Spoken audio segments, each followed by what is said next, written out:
Hello everyone, welcome to लक्ष्य air force. तो finally air force की तरफ से एक और अपडेट आया है। अब जो एग्ज़ाम की नई डेट है वो जुलाई के 4th वीक में अनाउंस करेंगे। तो मॉक टेस्ट स्टार्ट करने से पहले 1 मिनट आपका लेना चाहूँगा मैं, क्योंकि जो मॉक टेस्ट से ज़्यादा ज़रूरी है, क्योंकि बहुत सारे ऐसे स्टूडेंट हैं जो एग्ज़ाम का जो डिले होने से डीमोटिवेट हो रहे हैं। तो मैं बस एक बात बोलना चाहूँगा कि बहुत सारे आप लोगों में से ऐसे स्टूडेंट होंगे जिनको यहाँ से डिमोटिवेट हो जाएंगे और अपनी प्रिपरेशन की जो कंसिस्टेंसी है उसको ब्रेक लगा देंगे। और उसमें से एक कैटेगरी ऐसे भी होगी स्टूडेंट की जिनको इससे पुश मिल जाएगा। ऐसा होता है ना, जब एग्ज़ाम पास में आ जाता है तो लगता है यार अभी 2 दिन का समय और मिल जाता तो तैयारी और अच्छी कर लेता। तो गाइज़, ये जो आपको 10-15 दिन, मैं समझता हूँ अगर 10 दिन का भी ज़्यादा टाइम मिला है तो इसको यूटिलाइज़ करना है, ठीक है। और कंसिस्टेंसी के साथ और अच्छे से लगना है, अपने आप को और परफेक्ट बनाना है, परफेक्शन लाना है प्रिपरेशन में। और मैं आपकी मदद करता रहूँगा फिजिक्स के लिए, मैथ इंग्लिश के लिए आपको करना है। बस आपको टूटना नहीं है गाइज़। यही वो टाइम है जब अगर आप थोड़ा सा पेशेंस रख लेते, कहते हैं ना पेशेंस और परसेवरेंस, तो धैर्य की बहुत ज़रूरत है इस टाइम पे हमें। तो मैं आपके साथ करता रहूँगा, तैयारी करवाता रहूँगा, आपको बूस्ट देता रहूँगा। तो जो मैं मॉक टेस्ट लाया हूँ अब इसमें 25 क्वेश्चन है। मॉक टेस्ट के बेनिफिट क्या होते हैं? एक तो आपको 25 नए क्वेश्चंस देखने को मिलेंगे, उनके साथ 25 कॉन्सेप्ट सीखने को मिलेंगे।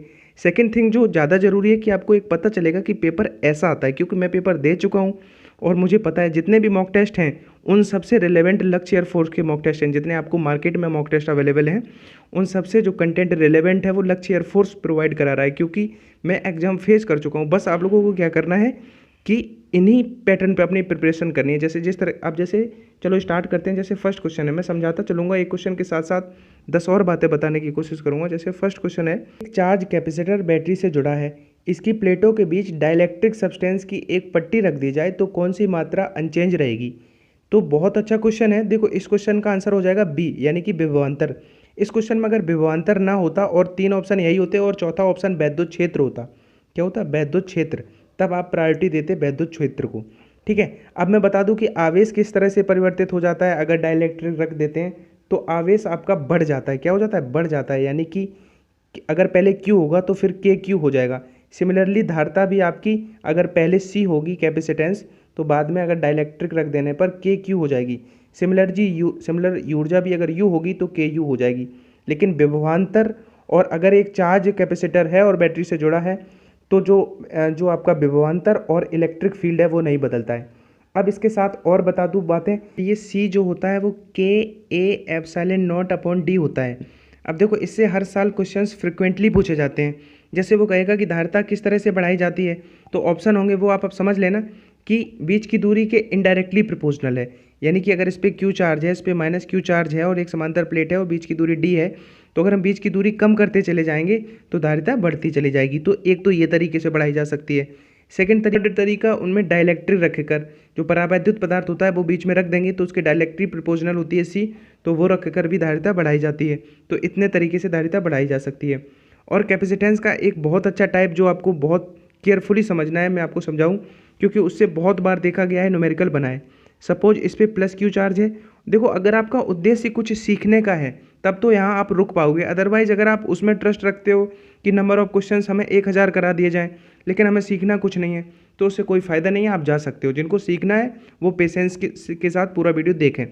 तो अगर इसमें हमने T मोटाई का एक सब्सटेंस रख दिया, ठीक है, T मोटाई का एक डाइलेक्ट्रिक रख दिया, तो किस तरह से जो C वेरी करती है वो कैसे न्यूमेरिकल बनता है मैं आपको बताऊंगा। कि फॉर्मूला होता है C = ε/A/D-T + T/K। अब यहाँ पे हमेशा क्वेश्चन इस तरह से आएगा कि एक धातु की पट्टी रख दी गई, बीच में उसकी मोटाई दी जाएगी। कभी कभी वो मोटाई D/2 भी दी जा सकती है, कभी कभी D/3 भी दी जा सकती है, कभी कभी मतलब कुछ भी मोटाई दी जाए। सबसे पहली बात कि वो धातु की है तो फिर जो उनका परावैद्युतांक होगा वो कितना होता है? अनंत होता है। तो ये पोर्शन तो 0 हो जाएगा। तो केवल हमें D-T से मतलब होगा। सिंपली आप उसको जल्दी से कर पाओगे। C' कैसे? ε/A/D-। अब सपोज मैं मान लेता हूँ उदाहरण के लिए कि D/2 मोटाई की पट्टी थी, तो T की जगह पे यानी कि उसकी मोटाई हम D/2 लिखेंगे। अब D में से D/2 जाएगा तो D/2 बचेगा। कितना बचेगा? D/2। तो ये 2 ऊपर चला जाएगा, तो ये फाइनली बचा 2ε/A/D, यानी कि 2 गुनी हो गई धारिता। तो हमने क्या सीखा? अब हमें हर बार कैलकुलेशन नहीं करनी है। अगर क्वेश्चन आ गया D/2 मोटाई का टी पट्टी, मतलब इसी क्वेश्चन में उसकी मोटाई भी दे दी और कहे कि धारिता कितने गुनी हो जाएगी, ऑप्शन होगा 2 गुनी, 3 गुनी, 4 गुनी। तो हमें दिख रहा है 2C0, यानी कि हमें एक चीज़ और सीखे कि टी मोटाई से उसकी धारिता जो है वो बढ़ती है। कैसे न्यूमेरिकल करना है वो मैंने बता दिया। इसी में एक तरह का और क्वेश्चन पूछ सकते हैं, आपको एक ग्राफ देंगे, ठीक है, ध्यान से सुनना है। यहाँ पे आपको दे देंगे ऊर्जा और यहाँ पे दे देंगे धारिता। वो ग्राफ इस तरह से होगा और यही 4 ऑप्शन होंगे, पूछेंगे इस ग्राफ के अकॉर्डिंग इनमें से क्या नियत होगा। तो आपको पता है कि ये जो ग्राफ है वो क्या कह रहा है कि U इनडायरेक्टली प्रोपोर्शनल है C के। अब एक फॉर्मूला होता है U = हाफ Q²/C, तभी मैं कहता हूँ फॉर्मूले पे बहुत ध्यान दिया करो। तो इस फॉर्मूले में U इनडायरेक्टली प्रोपोर्शनल C के कब होगा, जब Q यानी कि आवेश नियत हो। तो इस तरह का ग्राफ दे के ये ऑप्शन दिए जाए और कहा जाए क्या नियत होगा, तब आप ए ऑप्शन क्लिक करना, क्या आवेश नियत होता है। तो अब चलते हैं नेक्स्ट क्वेश्चन पे। विशिष्ट चालकता का मात्रक बताना है। तो देखो 4 मात्रक होते हैं, एक प्रतिरोध, एक विशिष्ट प्रतिरोध, एक चालकता और एक विशिष्ट चालकता। इन 4 को आप को रिलेट करके एक साथ याद कर लो तो फिर जिंदगी में नहीं भूलोगे आप। इस पूरे को हम प्रतिरोध परिवार मान लेते हैं और केवल उसी की विमा याद कर लेते हैं और उसी का सूत्र याद कर लेते हैं प्रतिरोध का, ठीक है। तो होता क्या है कि प्रतिरोध का अगर हम फॉर्मूला देखें तो वो प्रतिरोधकता या रजिस्टिविटी, यानी कि इसी को हम विशिष्ट प्रतिरोध भी कहते हैं, लेंथ अपॉन एरिया। अब लेंथ में भी मीटर होता है, एरिया में मीटर स्क्वायर होता है, तो 1 मीटर कट जाएगा। तो यहाँ से अगर हम प्रतिरोधकता यानी कि विशिष्ट प्रतिरोध का मात्रक निकालें तो यहाँ से ओम इंटू मीटर हो जाएगा। तो हमने 2 मात्रक सीख लिए। अब देखो यहाँ पे मैं लिख रहा हूँ एक चार्ट, उसको आप याद रखना। यहाँ पे प्रतिरोध, यहाँ पे विशिष्ट प्रतिरोध, ठीक है। प्रतिरोध का मात्रक होता है ओम, विशिष्ट प्रतिरोध का ओम मीटर।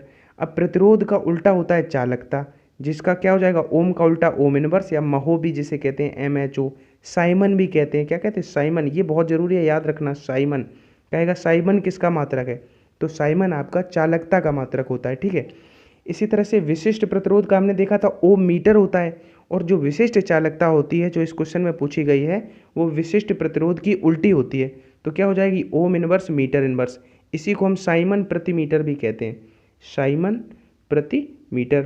तो आई होप आपको ये चारों चीज़ें कोरिलेट हुई होंगी। अब केवल डायमेंशन भी एक की याद कर लो, क्योंकि पूछता है हर बार। मैंने हर अपने स्टूडेंट को रटा दिया है कि आप प्रतिरोध की याद कर लो, mL² T⁻³ A⁻²। केवल आप R की याद कर लो और इन चारों की तो आप निकाल ही लोगे। अब सपोज आपसे विशिष्ट प्रतिरोध यानी कि प्रतिरोधकता रेजिस्टिविटी की पूछते, तो इसमें केवल मीटर से गुणा ही तो करना है, यानी कि इसमें L³ हो जाएगा, ये विशिष्ट प्रतिरोध की हो गई। अब सपोज आपसे इसी से कहता है कि उसकी बता दो चालकता की, तो प्रतिरोध का उल्टा कर देंगे तो चालकता की बन जाएगी, बस। तो चीज़ों को कोरिलेट करना सीखना है हमें, ठीक है। ये क्वेश्चन बहुत इंपॉर्टेंट है, इस पे आप स्टार मार्क कर लेना। एक L लेंथ का वायर था, उसको सर्कुलर लूप में बदला, फिर उसके बाद जो उसका मैग्नेटिक डाइपोल मोमेंट है वो क्या होगा। तो बहुत कम क्वेश्चन ऐसे होते हैं जिन पे मैं स्टार मार्क करवाता हूँ, तो उसी लिस्ट में इस क्वेश्चन को शामिल कर लेना। क्वेश्चन ईजी है। जो उसका L लेंथ का वायर होगा, अगर उससे हम सर्कल बनाएंगे तो जो सर्कल की सरकमफेरेंस होगी वही तो लेंथ होगी, बस यही हमें समझना था। जो उसकी परिधि होगी 2πr, वही तो L होगी। तो यहाँ से अगर हम रेडियस निकालें तो वो L/2π आएगी, बस। ये जिसने कर लिया, अब देखो आप क्या करोगे, एरिया का फॉर्मूला लगाओगे, क्या होता है πr²। अब पाई आर की जगह पे हम क्या लिख सकते हैं, L/2π, जो हमने यहाँ से निकाला था L/2π, इसका स्क्वायर। तो करेंगे πL² नीचे हो जाएगा 4π²।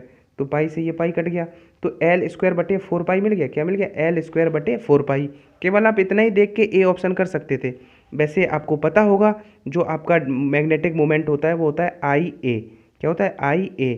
तो I का इसमें गुणा करके और एरिया हमने ये निकाल लिया, तो ए ऑप्शन हमें इसका राइट आंसर दिख रहा है। तो फिर मेरी बात सुनो, जो उसका सरकमफेरेंस होगा, परिधि होगा, वो हमने लेंथ के इक्वल किया, फिर वहाँ से हमने रेडियस निकाली, जिसको आप 1 सेकंड में कर सकते हो। एरिया क्या होता है, πr²। बाहर का एरिया क्या होता है, πr²। अब r हमें L के टर्म में लिखनी थी, तो L के टर्म में हमने लिख ली। 1 पाई से पाई कट गया, 4π था तो ऊपर वाला पाई कट गया, तो L²/4π एरिया मिला। और मैग्नेटिक मूवमेंट होता है I×A, ठीक है। तो I×A से हमारा ए ऑप्शन राइट हो गया। यहाँ पे n और होता तो और सही हो जाता, क्योंकि n भी लगा सकते हैं, क्योंकि फॉर्मूला जो पूरा होता है वो NIA होता है, ठीक है। जो नंबर ऑफ टर्न्स हैं वो भी होते हैं। कुंडलियों का अन्योन प्रेरक गुणांक किस पर निर्भर नहीं करता है। तो देखो, जो मैं पिछले कई वीडियो में बता चुका हूँ कि ये प्रतिरोध का दुश्मन होता है, न केवल अन्योन प्रेरक गुणांक। अगर यहाँ पे कहता कि वैद्युतवाहक बल, यानी कि जो कुंडली का इलेक्ट्रोमैग्नेटिक फोर्स होता है, वो भी आपका प्रतिरोधों पर निर्भर नहीं करता है। ये चीज़ तो आप याद रखना ही। इसके साथ जो एल है वो डायरेक्टली प्रोपोर्शनल होता है एन स्क्वायर के, यानी कि फेरों की संख्या के वर्ग के। बिलीव मी, कई बार इस रिजल्ट पे न्यूमेरिकल बने हैं आपके डिफेंस एग्जाम्स में। और आप और याद रख लो कि जो एल की विमा होती है, प्रेरकत्व कहे या अन्योन प्रेरण कहे या स्वप्रेरण कहे, उसकी विमा मैंने याद कराने की ट्रिक भी बताई थी कि पहले आप लिखो किसकी विमा, वर्ग की, उसकी वर्ग की विमा लिखो, उसके बाद a-2 कर दो। ये हो जाती है किसकी, चाहे अन्योन प्रेरण गुणांक कहे या स्वप्रेरण गुणांक कहे या प्रेरकत्व कहे, ठीक है, ये सब उसकी विमा होती है। मात्रक होता है हेनरी, ठीक है। अब इसी से एक को रिलेट करके एक और दूसरी विमा याद की जा सकती है अगर आप चाहो तो, चुंबकीय फ्लक्स। चुंबकीय फ्लक्स में बस पूरा यही रहता है, बस यहाँ पे a⁻⁻1 हो जाती है और ये सेम रहता है। तो एक के साथ साथ दूसरे रिलेट करके याद रखना चुंबकीय फ्लक्स, ठीक है। अब मैंने आपको अभी एक बात बताई कि जो एल होता है वो डायरेक्टली प्रोपोर्शनल होता है एन स्क्वायर के। वो कहाँ से बताई कि μ0 पाई एन स्क्वायर आर बटे 2। यहाँ से हम अगर देखें तो ये जो है ये μ0 ये होती है चुंबकशीलता, जिसका मात्रक भी कई बार पूछा गया है, हेनरी प्रति मीटर। क्या होता है, हेनरी प्रति मीटर। चलते हैं नेक्स्ट क्वेश्चन पे। एक हाइड्रोजन परमाणु है, वो कैसा है, एक एक्साइटेड हाइड्रोजन परमाणु है, उससे उसके फिफ्थ ऑर्बिटल से एमिट होने वाले फ्रिक्वेंसीज की संख्या क्या होगी। तो देखो एक फार्मूला, जो नंबर ऑफ एमिटेड और जो फ्रिक्वेंसी होगी उसके लिए होता है n(n-1/2)। इसको आप याद रख लो, अपनी नोटबुक में लिख लो जहाँ पे भी आप नोट्स बना रहे हो। तो जहाँ पे n आपका क्या है, जैसे यहाँ पे nth ऑर्बिटल मान लो, तो यहाँ पे फिफ्थ है तो फिर 5 रखेंगे तो 5, 5 में से 1 गया 4/2, 2 से ये 2 बार कट गया, तो हमारा 10 इसका राइट आंसर हो गया, ठीक है। नेक्स्ट क्वेश्चन पे चलते हैं। एक जो है ऑक्सीजन है और नाइट्रोजन है, दोनों के टेम्परेचर दिए गए हैं और दोनों के एटॉमिक मास दिए गए हैं। हमें बताना क्या है, एक का टेम्परेचर नहीं दिया गया, किसका, ऑक्सीजन का। और एक क्लू क्या दिया गया है कि ध्वनि की चाल वही होगी, यानी कि दोनों के लिए जो v सेम है, v का फॉर्मूला होता है v=√T/m। अगर ये कांस्टेंट है दोनों के लिए, ये सेम है, तो यहाँ से t m इधर जाएगा तो t है जो डायरेक्टली प्रोपोर्शनल हो जाएगा m के, यानी कि इन पे स्क्वायर होगा दोनों पे, हालांकि स्क्वायर रूट होगा, लेकिन जब स्क्वायर करेंगे तो स्क्वायर हट जाएगा। तो t जो जिस रेशियो में होंगे उसी रेशियो में हम उनके एटॉमिक मास को कर दें, हमारा आंसर आ जाएगा। लेकिन ध्यान ये रखना कि जब आप टेम्परेचर रखो तो वो डिग्री सेंटीग्रेड में न रखना। कैसे, मैं लिखता हूँ, ऊपर लिखा मैंने ऑक्सीजन का, नीचे लिखा हाइड्रोजन का एटॉमिक मास, इनका टेम्परेचर लिखा। ऊपर हमें किसका, ऑक्सीजन का हमें फाइंड करना है, नीचे नाइट्रोजन का कितना है 28 डिग्री। 28 डिग्री में जब आप 273 जोड़ोगे तो 273 और 28 301 बनेगा। अब इसको 7 से काटोगे 4 बार, इसको जब 7 से काटोगे तो ये कितने बार, 4 बार, और 7 या 21 3 बार कट गया, ठीक है। तो यहाँ से अब इसको देखो 4 से काटोगे तो ये 4 से 8 बार कट जाएगा 32, 8 का इधर गुणा करोगे तो 43 में 8 का गुणा करोगे तो 344 आएगा। तो 344 डिग्री सेंटीग्रेड आया, क्या आया, 344 केल्विन आया, लेकिन आंसर सभी डिग्री सेंटीग्रेड में है, तो हम 273 घटा लेते हैं। 273 घटाएंगे तो कितना बचेगा, 71, यानी कि सी इसका राइट आंसर है। तो देखो ऐसा क्वेश्चन शायद मैंने अभी तक अपने प्रीवियस मॉक टेस्ट में नहीं कराया था, जिसमें वी सेम होता है। अगर वी सेम है तो फिर जो उनके एटॉमिक मास का रेशियो होगा वही उनके टेम्परेचर का रेशियो होगा। याद ये रखना कि जो टेम्परेचर है वो डिग्री सेंटीग्रेड में न रख के केल्विन में रख के सॉल्व करना। फिर आंसर देख लेना ध्यान से कि अगर डिग्री सेंटीग्रेड में है तो आंसर में से 273 घटा के तब आंसर लिखना। नेक्स्ट क्वेश्चन है कि एक इलेक्ट्रॉन को दूसरे इलेक्ट्रॉन के अगर पास ले आए तो उस पूरे सिस्टम की जो पोटेंशियल एनर्जी होगी वो क्या होगी। तो देखो इस तरह के क्वेश्चन इंपॉर्टेंट बहुत होते हैं क्योंकि वो लॉजिक पे बेस्ड होते हैं। एक इलेक्ट्रॉन है, दूसरा इलेक्ट्रॉन है, आपको पता है कि अगर पास ले आ रहे हैं तो दोनों पे चार्ज सेम है। चार्ज सेम है तो अट्रैक्ट तो करेंगे नहीं, रिपेल करेंगे, और रिपेल अगर करेंगे तो काइनेटिक एनर्जी जो है वो डिक्रीज हो जाएगी। आप इतना तो सोच सकते हो, अगर रिपेल कर रहे हैं तो काइनेटिक एनर्जी डिक्रीज होगी, और काइनेटिक अगर डिक्रीज होगी तो आपकी जो है पोटेंशियल एनर्जी इंक्रीज हो जाती है। याद रखना बी इसका राइट आंसर है। इससे रिलेटेड और जो अभी एमआर के एग्जाम में क्वेश्चन आया था कि उसमें था कि इलेक्ट्रॉन पे अगर पॉजिटिव चार्ज था तो ऑप्शन थे, ये क्या शो करता है, एक्सिस, यानी कि इस पर इलेक्ट्रॉन की अधिकता है या इलेक्ट्रॉन की कमी है या क्या है। तो अगर प्लस दिखा रहा है तो फिर उल्टा होता है, प्लस से कंफ्यूज नहीं होना कि अधिकता मत कर देना, प्लस का मतलब इलेक्ट्रॉन की कमी, ठीक है, एमिशन ऑफ इलेक्ट्रॉन शो करता है। और अगर ई माइनस है तो मतलब वो इलेक्ट्रॉन की अधिकता यानी कि ग्रहण किया है उसने। निगेटिव में उल्टा होता है, निगेटिव वाले में अधिकता होती है, क्या होती है, इलेक्ट्रॉन की अधिकता। जैसे ठीक है। अगर यहाँ पे सोडियम लिखा है और प्लस लिखा है तो मतलब एक इलेक्ट्रॉन इससे चला गया है, ना कि आ गया है। प्लस का मतलब होता है एमिट हो गया है वो, ठीक है। नेक्स्ट क्वेश्चन है, यदि प्रतिबल S है तथा तार के पदार्थ का यंग गुणांक Y है तो तार को खींचने पर उसमें प्रति एकांक आयतन में संचित ऊर्जा क्या होगी। तो देखो संचित ऊर्जा का फॉर्मूला क्या होता है, हाफ इंटू प्रतिबल इंटू विकृति इंटू आयतन, ठीक है, ये फॉर्मूला होता है। अब देखो इसको करना कैसे, अब इसकी फ्रेमिंग कैसे करी गई है आंसर की, उसके लिए आपको पता होना चाहिए 1/2। अब देखो प्रतिबल क्या होता है, प्रतिबल आपका इन्होंने दिया है एस है, उसका एस मान रख दिया इंटू विकृति। अब विकृति क्या होती है, प्रतिबल बटे यंग प्रत्यास्थता गुणांक होती है विकृति, इंटू आयतन की जगह पे हम 1 रख सकते हैं कि इन्होंने इन्हें कहा है कि प्रति एकांक आयतन है। तो यहाँ से अगर हम देखें तो यू का मान कितना मिल गया, S²/2y, तो पहला सही हो गया। अब एक आप सोच रहे होंगे कि विकृति का मान सर ने S/y क्यों लिख दिया, यानी कि प्रतिबल बटे यंग प्रत्यास्थता गुणांक क्यों लिख दिया, क्योंकि यंग प्रत्यास्थता गुणांक क्या होता है, अनुदैर्ध्य प्रतिबल बटे अनुदैर्ध्य विकृति। तो प्रतिबल बटे विकृति होता है तो विकृति इधर जाएगा तो वो क्या हो जाएगा, प्रतिबल बटे यंग प्रत्यास्थता गुणांक। तो इस तरह से इसको करना था। ये क्वेश्चन बहुत पूछा जाता है, कई बार पूछा जा भी चुका है। नेक्स्ट क्वेश्चन है कि जो वायुयान होता है वो कौन से प्रिंसिपल पे वर्क करता है। तो जो यहाँ पे 4 प्रिंसिपल हैं ये चारों ही आपको पता होना चाहिए, बहुत ज़रूरी है। तैरने वाला आर्किमिडीज, पास्कल कहेगा द्रव चालित ब्रेक होती है जो, वो सभी किस पे वर्क, पास्कल के सिद्धांत पे। और स्टोक्स का नियम श्यानता वाला होता है जिसका स्टोक्स ने फॉर्मूला दिया था 6π∗RV, जो फोर्स का फॉर्मूला दिया था श्यान बल का। अब कई बार पूछता है कि स्टोक्स के अनुसार जो श्यान बल है वो रेडियस के कैसे डिपेंड करता है, तो वो डायरेक्टली प्रोपोर्शनल होता है त्रिज्या के, ठीक है। अब देखो एक मुझे और बात इसको स्टोक्स के नियम से याद आई, क्या, तो वायुयान तो हो जाएगा बर्नौली के सिद्धांत पे, यानी कि सीस का जो बर्नौली का सिद्धांत होता है जो एनर्जी कंजर्वेशन पे वर्क करता है, ऊर्जा संरक्षण के नियम पर, उस पर वायुयान कार्य करता है। लेकिन हालांकि मुझे ये स्टोक्स को नियम देख के याद आ रही है बात जो बहुत ज़रूरी है कि जो सीमांत वेग होता है वो डायरेक्टली प्रोपोर्शनल होता है R² के, और जो श्यान बल होता है वो डायरेक्टली प्रोपोर्शनल स्टोक्स के नियम से अभी बताया R के। इन दोनों में कंफ्यूज नहीं होना, सीमांत वेग R² के और श्यान बल डायरेक्टली प्रोपोर्शनल होता है R। हल्की स्प्रिंग से 1 kg का बार लटकाने पर वह 1 सेकंड में 4 ऑसिलेशन करता है। अगर उसी स्प्रिंग से 4 kg का बार लटका दें तब वो पर सेकंड कितने ऑसिलेशन करेगा। तो देखो दो तरह के लड़के होंगे, एक कैटेगरी वो होगी जो लिखेंगे कि n सीधा डायरेक्टली प्रोपोर्शनल होता है उसके मास के स्क्वायर रूट के, एक तो कैटेगरी इन लड़कों वाली हो गई। सेकंड कैटेगरी होगी वो पहले लिखेंगे n बराबर 1/2π√k/m, या हो सकता है इससे पहले वो लिखें t का फॉर्मूला 2π√m/k, फिर उससे n का निकालें। तो ये सब ना करते हुए आप लोग क्या करो कि ये मेमोराइज कर लो कि नंबर ऑफ ऑसिलेशन डायरेक्टली उसके मास के स्क्वायर रूट के इनडायरेक्टली प्रोपोर्शनल। सीधा ये चीज़ें मेंटल में अगर आपके होंगी तो तुरंत क्लिक कर जाएंगे एग्जाम हॉल में कि हमें क्या करना है, ऑसिलेशन, नंबर ऑफ ऑसिलेशन पहले कितना करता था, 4 दोलन, 4 दोलन, दूसरा वाले का हमें एक्स निकालना है। अब ये स्क्वायर रूट के इनडायरेक्टली प्रोपोर्शनल होता है, ये दिमाग में रखो। तो स्क्वायर रूट लगा दिया।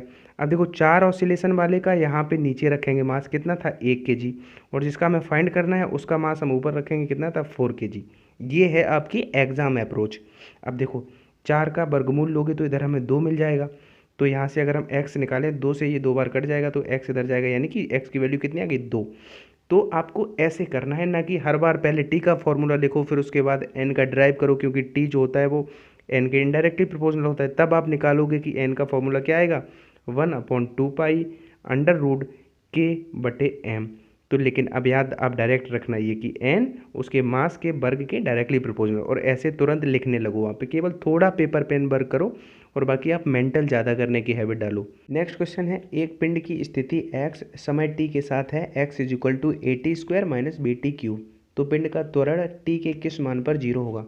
अच्छा क्वेश्चन है। वैसे मैं ल्यूसेंट किताब से बहुत कम क्वेश्चन इंक्लूड करता हूँ, लेकिन रेयर करता हूँ, लेकिन कभी कभी मुझे कुछ रिलेवेंट दिख जाते हैं क्वेश्चन। तो ये उसी किताब से है, जो उस किताब का मल्टीपल टाइम रिवाइज कर चुके होंगे उन्होंने इसको रिकॉग्नाइज भी कर लिया होगा।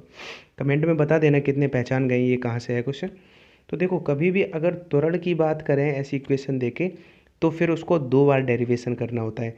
अगर केवल वेग तक ही सीमित हो तो 1 बार डेरिवेशन करते हैं। तो डेरिवेशन जब हम उसका पहले बार करेंगे t के सापेक्ष तो क्या हो जाएगा 2at - 3bt²। जब हम फिर से करेंगे डी एक्स स्क्वायर बटे डी टी स्क्वायर जब करेंगे 2 बार, तो क्या हो जाएगा 2a, टी के सापेक्ष कर रहे हैं तो ये हो जाएगा 6b/t। हमने 2 बार कर दिया तो ये जो हमें मिला वो त्वरण मिला। अब इन्होंने कहा है त्वरण जो है 0 होना चाहिए, तो इसको 0 होने के लिए यहाँ पे 2a है, यहाँ पे भी अगर 2a आ जाए तो 2a में से 2a घट के हमें 0 मिल जाएगा। अब उठाओ ऑप्शन, हमने ऑप्शन सारे उठा के देखे, टी का मान ही तो हमें निकालना है, तो टी का मान अगर हम सी ऑप्शन वाला रख दें क्या a/3b, तो 3b से ये 6b 2 बार कट जाएगा, तो 2a माइनस 2a, तो 0 मिल जाएगा। यानी कि त्वरण 0 कब हो रहा है, जब टी का मान सी वाला ऑप्शन हो। अब हमें तो पता था कि ये सी ऑप्शन ही है, इसलिए हमने सी उठाया। अब आप पहले इसको उठाओगे 2a/3b, तो ये मेंटली उठाओगे, जब 3b से कटोगे तो 2a² दिख जाएगा। इसी तरह से आप इसको उठाओगे तो जब सेटिस्फाइड आपका सी ऑप्शन करेगा। सीखना आपको ये था कि त्वरण के लिए आपको 2 बार डेरिवेशन करना होता है और वेग के लिए 1 बार। नेक्स्ट क्वेश्चन पे चलते हैं। कणों से बने निकाय का एक कण जो है वो विराम में है और दूसरा कण का त्वरण a है, तो निकाय का द्रव्यमान केंद्र का त्वरण यानी कि सेंटर ऑफ मास का जो एक्सीलरेशन है वो क्या होगा। फॉर्मूला याद कर लो, जो सेंटर ऑफ मास का जो एक्सीलरेशन का क्या होता है m1a1 प्लस m2a2 बटे m1 प्लस m2। ये आई थिंक सबको पता होगा। बस इस तरह का क्वेश्चन आप मॉक टेस्ट में इंक्लूड करने का मतलब आपको एक बार रिवाइज करा दूं कि ऐसे क्वेश्चन भी आ सकते हैं। अब दोनों के मास सेम है, क्योंकि क्या कह रहा है, दो समान कणों के, यानी कि मास जो उसका m है वही उसका है, तो नीचे तो 2m हो जाएगा, क्या हो जाएगा 2m। अब पहले का क्या कह रहा है कि एक कण विराम में है, अगर पहला कण विराम में है तो उसका एक्सेलरेशन 0 होगा, यानी कि ये पोर्शन तो 0 हो जाएगा। और दूसरे का मास m, मास तो दोनों का हम m मान लेते हैं, और दूसरे का एक्सेलरेशन a है, तो यहाँ से जो हम m से m कट जाएगा, तो एक्सेलरेशन जो सेंटर ऑफ मास का है वो क्या आया a/2, यानी कि c इसका राइट आंसर हुआ। तो इस तरह से आप फॉर्मूला और वो याद कर लेना। पूर्वक गति करते हुए दो पिंडों a और b के जड़ तो आघूर्ण क्रमशः x y हैं। यदि उनके कोणीय संवेग बराबर हैं तो उनकी गतिज ऊर्जाओं में कौन सा रिलेशन सही होगा। वैसे गतिज ऊर्जा का जो फॉर्मूला होता है वो होता है हाफ मोमेंट ऑफ इनर्शिया और एंगुलर वेलोसिटी का स्क्वायर। अगर इस फॉर्मूले से आप डायरेक्ट जाओगे तो आप ए ऑप्शन मार्क कर सकते हो, जो ऑप्शन गलत हो जाएगा, क्योंकि आपने क्वेश्चन नहीं ध्यान से पढ़ा। उन्होंने कहा है कोणीय संवेग बराबर है, मतलब इस फॉर्मूले में कोणीय संवेग भी आना चाहिए। यानी कि अगर हम ऊपर नीचे आई से गुणा और भाग कर दें तो ये आई और ये आई स्क्वायर बना देगा, यानी कि ऊपर हमें आई स्क्वायर ओमेगा स्क्वायर दिख रहा है, जो कि कोणीय संवेग का फॉर्मूला होता है जे का। अब ये कांस्टेंट है, तो अब हमारा के जो है वो इनडायरेक्टली प्रोपोर्शनल हो गया आई के। इनडायरेक्टली प्रोपोर्शनल का मतलब अगर इन्होंने एक्स बड़ा है बाई से तो फिर बाई वाले की काइनेटिक एनर्जी बड़ी हो जाएगी, यानी कि बी की अधिक हो जाएगी। सी इसका राइट आंसर है। तो देखो लॉजिकल क्वेश्चन था, आई होप समझ में आ गया होगा। अगर नहीं समझ में आया हो तो इसको फिर से समझो। हम डायरेक्ट अगर देखते तो के डायरेक्टली प्रोपोर्शनल था आई के, तो उससे अगर हम जाते तो ए ऑप्शन मार्क कर सकते थे, लेकिन इन्होंने एंगुलर मोमेंटम को इंक्लूड करने को कहा था, इसलिए हमने ऊपर नीचे आई से गुणा किया। फिर ये आई ओमेगा होता है जे, यानी कि कोणीय संवेग। इसके बाद हमारा के जो है वो इनडायरेक्टली दिखने लगा। उसके बाद मेरा सी ऑप्शन सही हुआ, क्योंकि एक्स बड़ा था, सवाल में कहा है ना आघूर्ण एक्स वाले का बड़ा है, तो काइनेटिक एनर्जी बी वाले की बड़ी हो जाएगी, यानी कि सी इसका राइट आंसर है। नेक्स्ट है, एक स्थिर लिफ्ट में सरल लोलक का टाइम पीरियड टी नापा जाता है। जब लिफ्ट ऊपर की ओर g/3 त्वरण से जा रही है तो सरल लोलक का आवर्तकाल क्या होगा। मैं कहता हूँ 80% स्टूडेंट इसका ए ऑप्शन करेंगे और जो गलत होगा। अब मैं बता रहा हूँ क्यों, क्योंकि फॉर्मूला पता है टी इक्वल टू होता है 2π√L/g। तो यहाँ से उन्होंने देखा कि g/3 हुआ है, अब स्क्वायर रूट के इनडायरेक्टली प्रोपोर्शनल है, तो ये √3g हो जाएगा, जो कि गलत हो जाएगा। अब मैं बताता हूँ कैसे। जब वो ऊपर एसिलेट करके जाएगी तो जो जी डैश होगा वो हमारा क्या हो जाएगा g+a हो जाएगा, यानी कि उसका g तो था ही कुछ, और a मतलब ग्रेविटी में एसिलरेशन जुड़ जाता है, और एसिलरेशन इन्होंने दिया है g/3, तो g/3 जब जोड़ेंगे तो जो जी डैश होगा वो कितना होगा 3 एकम 3 और 1 4/3g होगा। अब आपने देखा कि जो जी डैश है वो 4/3g हुआ। अब हम लगा सकते हैं, क्योंकि टी जो है वो इनडायरेक्टली प्रोपोर्शनल होता है स्क्वायर रूट ऑफ जी के, तो अगर हम t/t करें तो क्या हो जाएगा टी डैश। अब डैश वाले का जी नीचे आएगा, तो डैश वाले का जी कितना है 4/3g, और नॉर्मली जी हमने ऊपर रखा तो ये कट गया, तो अब 3 ऊपर जाएगा तो और 4 का स्क्वायर रूट 2 आएगा, तो सी ऑप्शन इसका राइट आंसर हो जाएगा कौन सा √3/2t। अब देखो, अब तो आपने क्वेश्चन ये कर लिया तो आपके माइंड में सेव हो गया। अभी अगर 1 महीने बाद भी पेपर होता है तो अब इसकी रिवीजन करने की ज़रूरत नहीं है, ना ही इसको कैलकुलेशन करना पड़ेगा। आप डायरेक्ट देख के बी ऑप्शन मार्क कर दोगे, यानी कि √3/2 जहाँ पे टी होगा वो मार्क कर दोगे। और ये क्वेश्चन बहुत इंपॉर्टेंट है, जितना आप सोच सकते हो उससे कहीं ज़्यादा। अगला क्वेश्चन है, बहुत अच्छा क्वेश्चन है। एक छोटी गोली श्यान माध्यम में गुरुत्व के अंतर्गत विराम से गिरती हुई घर्षण के कारण ऊष्मा उत्पन्न करती है। तो जो ऊष्मा उत्पन्न की दर है वो गोली की त्रिज्या पर किस प्रकार निर्भर करती है। बहुत अच्छा क्वेश्चन है, जो याद रखना कि dQ/dt यानी कि ऊष्मा उत्सर्जन की दर वो श्यान बल इंटू सीमांत वेग होती है। ठीक है, अब श्यान बल होता है हमारा 6π∗RV इंटू एक और सीमांत वेग। तो यहाँ से R इंटू वेलोसिटी का स्क्वायर दिख रहा है। अब देखो, अब मेरी बात ध्यान से केवल ये दिमाग में रखना, मैं हटा रहा हूँ। R × V² हमें मिल गया कहाँ से, ऊष्मा उत्सर्जन की दर से। इसका आप स्क्रीनशॉट ले लो। अब देखो, इसी में मैं अगर यहीं समझाने की कोशिश करूँ तो R इंटू, अभी मैंने ये पूरा छोड़ दिया, अब V² है यानी कि सीमांत वेग का वर्ग। और सीमांत वेग का फॉर्मूला होता है 2/9 R² rho minus sigma into G/ईटा। तो मतलब सीमांत वेग का जो फॉर्मूला होता है उसमें R² आता है। और सीमांत वेग का अगर वर्ग करेंगे तो R² का भी स्क्वायर करेंगे तो R⁴ हो जाएगा। तो जो हमें ओवरऑल मिलेगा वो R⁵ मिलेगा, यानी कि डी इसका राइट आंसर होगा। आई होप आपको समझ में आया होगा क्या, कि ऊष्मा उत्सर्जन की दर की बात करी गई थी तो वह होती है फोर्स, श्यान बल जो स्टोक्स ने दिया था, इंटू सीमांत वेग। अब श्यान बल का फॉर्मूला होता है 6π∗RV, अब और इंटू V, यानी कि V² हो गया। अब V में एक बार R आता था तो उसका भी स्क्वायर करेंगे तो R⁴ और ये वाला R, यानी कि ये क्वेश्चन आप देखो आपने कर लिया। तो वही तो होता है, जब ऐसे अच्छे अच्छे क्वेश्चन आपकी आंखों से के सामने से निकल रहे हैं तो फिर मुझे नहीं लगता है कि आप एग्ज़ाम तक अब इनकी कैलकुलेशन करने की नीड होगी। जैसे एग्ज़ाम में आएंगे आप सीधा क्लिक मारोगे। नेक्स्ट क्वेश्चन है कि एक टंकी की दीवार में बने छिद्र से जो रिसने की दर है वो अधिक होगी अगर वो छिद्र कहाँ पे हो, तो तली के निकट। ठीक है, अगर ये है तो यहाँ पे जो उसकी दर कब मैक्सिमम होगी, जितना वो तली के पास होगा। ठीक है, नेक्स्ट क्वेश्चन है, जो पूर्ण कृष्ण पिंड है यानी कि जो टोटल ब्लैक बॉडी है उसकी एब्जॉर्बिंग पावर कितनी होती है। देखो, कई बार क्या होता है कि पूर्ण यानी कि टोटल देख के लड़का क्या सोचने लगता है कि टोटल ब्लैक बॉडी है तो अनंत होगी। याद रखना है, ऐसा क्वेश्चन भी पूछे जाते हैं। कितनी होती है, एक होती है, अनंत नहीं होती है, एक होती है। ठीक है, आज के मॉक टेस्ट का सबसे बेस्ट क्वेश्चन है कि एक गोली किसी लक्ष्य में दागी जाती है तो लक्ष्य को 25 सेंटीमीटर भेदने के बाद वेलोसिटी उसकी हाफ हो जाती है। जब वो रेस्ट में आती है उससे पहले गोली 25 के और कितना फर्दर जाएगी। तो देखो, बहुत अच्छा क्वेश्चन है। मैं समझता हूँ 30% लोग ही आधे वीडियो के तक रह पाते हैं, आधे वीडियो तक उनका पेशेंस टूट जाता है और वो चले जाते हैं, जो कि मेरा क्रिएटर स्टूडियो का डाटा बताता है कि आपके सब्सक्राइबर जो आपका वॉच टाइम है वो 30% लोग आधा वीडियो ही देखते हैं। ठीक है, एवरेज वॉच टाइम वही आता है। तो आप फॉर्चुनेट हो कि आप यहाँ तक आए हो, आपको अच्छा क्वेश्चन सीखने को मिलेगा। पहले तो मैं आपको ये बताऊं कि एग्ज़ाम में आप सपोज ये आपका कंप्यूटर स्क्रीन है और आप मेंटल प्रेशर है एग्ज़ाम का और आप फिजिक्स का पोर्शन कर रहे हो, ये क्वेश्चन आया। पहले मैं इसको समझा दूं कि ये एक लक्ष्य है, ये गोली इसमें दागी गई तो ये 25 सेंटीमीटर के बाद इसकी वेलोसिटी यहाँ पे हाफ हो गई। फिर 25 से और कितना जाने पर वो रुक जाएगी, रुकने से पहले और कितना जाएगी 25 के बाद, ये क्वेश्चन था।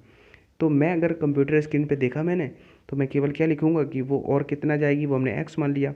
पहले कितना गई थी 25 इज इक्वल टू, इधर हमने देखा तो मेरा आधा, आधे का मतलब 3/4, 1/4 यानी कि 1/3 क्रॉस मल्टीप्लाई किया तो हमें 25/3 आंसर मिल गया और हम आगे बढ़ गए।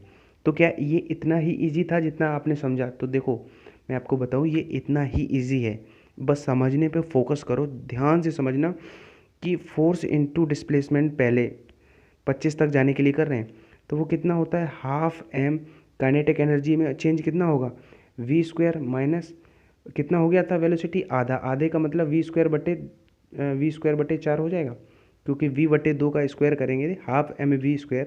ये तो पता होगा कि गोली दागने वाला केस मैंने पढ़ाया था। इसी तरह सिमिलरली अब नेक्स्ट केस में f इंटू हम x कर ले रहे हैं, क्योंकि अब की बार पता नहीं है कि फर्दर और कितना जाएगा आधे के बाद। याद रखना, अब ये केस आधे के बाद का है, वेलोसिटी आधी हो चुकी है, मतलब हाफ m इनिशियल V/2 का स्क्वायर और फाइनल तो जीरो ही होगा, तो इसका स्क्वायर करेंगे 2/4 हो जाएगा। अब अगर हम इन दोनों इक्वेशन को आपस में डिवाइड करें तो इधर तो बचेगा, अगर हम इसमें इसका भाग दें तो वही हमने लिखा था फाइनली कि x/25, एफ से एफ तो कट जाएगा और इधर बचेगा ये पूरा पूरा कट जाएगा, क्योंकि इधर 4 एकम 4 और इधर से 1 बच जाएगा तो 3/4 बचेगा, तो 4 तो नीचे से कट जाएगा तो ऊपर 3 बचा था। तो इसलिए हमने लिख दिया था डायरेक्ट कि x/25 इज इक्वल टू 1/3। ठीक है, आयो आपको समझ में नहीं आया है तो इसको आप बार बार देखो, इसको बैक करके भी देख सकते हो। ठीक है, फिर भी नहीं आया तो बताना कमेंट करके, मैं आपको ये एक सेपरेट वीडियो बना के समझा दूंगा। लेकिन ये समझना बहुत ज़रूरी है, क्योंकि ऐसे क्वेश्चंस के बहुत हाई चांसेस रहते हैं कि आपके एग्ज़ाम में देखने को मिले।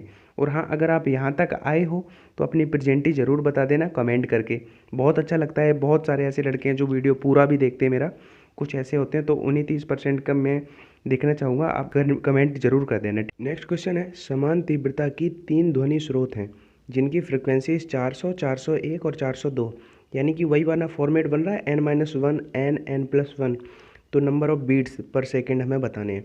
तो इस क्वेश्चन को मैंने पहले भी एक टेक्निक से, ट्रिक से बताया था।